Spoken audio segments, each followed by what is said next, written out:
Hey guys, welcome back. Marvel and DC have both been killing it on the big screen recently. Marvel maybe a little more so than DC. There's a bunch of huge blockbusters coming up for each franchise. While both companies have a huge amount of variety in their various heroes, villains, and stories, there are certain characteristics that separate the two franchises. There will, of course, be exceptions to pretty much all of these, since both companies do have a huge number of comics, shows, and movies. But these can be seen as a general guideline. It's also important to note that recently the two have been becoming more and more similar, so some of these may not be true of all time periods of the comics. I'm Ron Mackenzie LaFergie with Top 10 Nerd, and here are my top 10 differences between Marvel and DC.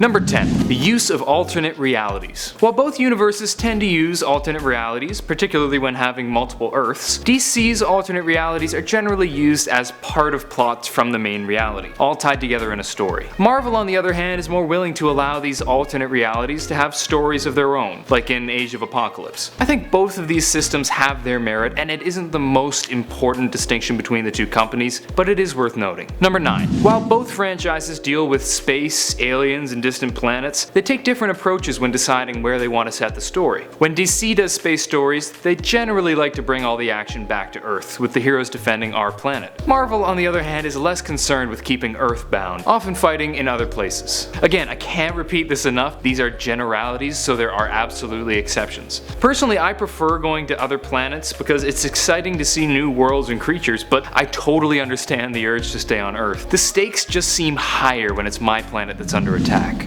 Number 8. Role models. While both franchises do have a history of trying to get their heroes to act as role models, as they aged, they started to take different paths towards being role models. Marvel took the path of showing a person struggling and finding their own way, while DC kept with the "this person is good and they will show you how to be good too." In this area, I think Marvel has a bit of an edge because oftentimes the DC goodness is just so unattainable. Nobody can make the right choice every time, but in DC Comics, the wrong choice often leads right to villainy.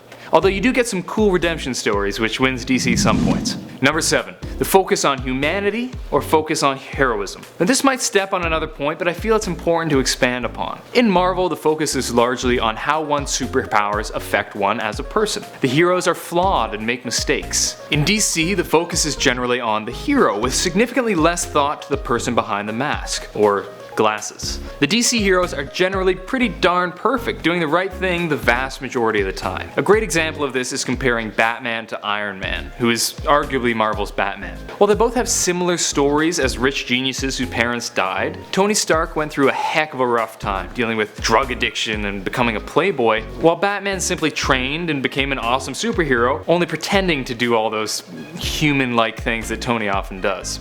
Personally, I find the flawed, sarcastic Stark much more interesting than the goody-goody Bruce Wayne, but I do still love me some Batman, don't get me wrong. Number 6. Connectedness. As with a number of these other differences, the difference between Marvel and DC in terms of connectedness has lessened somewhat over the years. While Marvel was historically known for deep, interconnected characters and plots, recently DC has been stepping up in this respect. But I do feel it's important to give props to Marvel for starting the trend, which continues to this day in their films. Number 5. Power levels. While there are some exceptions, DC heroes are generally more powerful than Marvel. While in Marvel the heroes generally have one main power, often coming with a drawback, DC heroes are often incredibly powerful in a variety of ways and tend to have rather few weaknesses. A prime example of this is of course Superman, who can do pretty much anything and better than most heroes. But even leaving him out, I feel like the Justice League would just smash the Avengers. DC heroes are often straight up more heroic and powerful, which can be really cool if you're just looking to sit back and enjoy some action. Number 4. Location, location, location.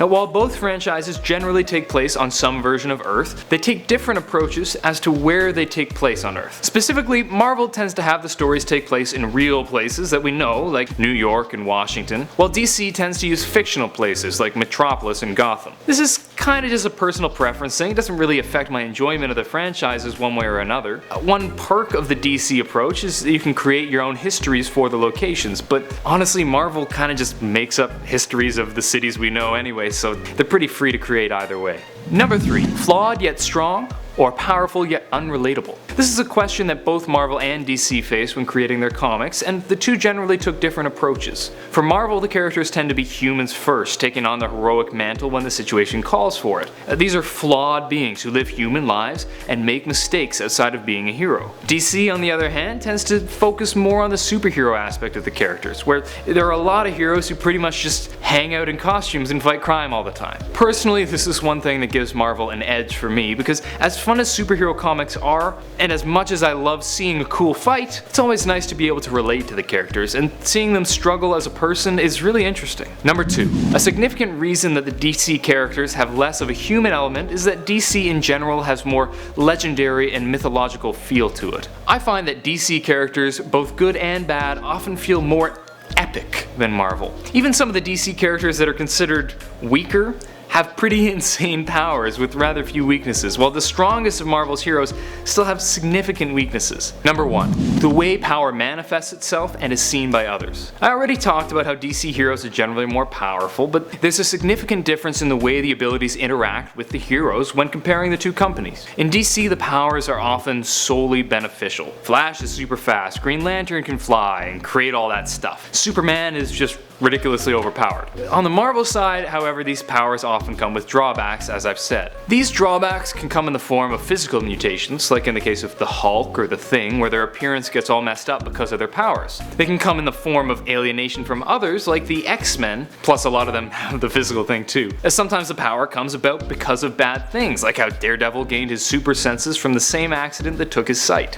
This difference in the expression of the powers can be explained in a number of ways. For instance, Marvel's focus on the human aspect of the heroes means that they have more incentive for the heroes to face personal struggles. Bottom line, if you're looking to get into superheroism, you'd be better off heading over to DC. That's it for now, folks. If you enjoyed this video, please like and subscribe down below. Which is your favorite, Marvel or DC? Or both? Let me know in the comments down below. And hit me up on Twitter at Ron_McKenzie_ or check out my personal YouTube channel for some random videos. Until next time, later nerds.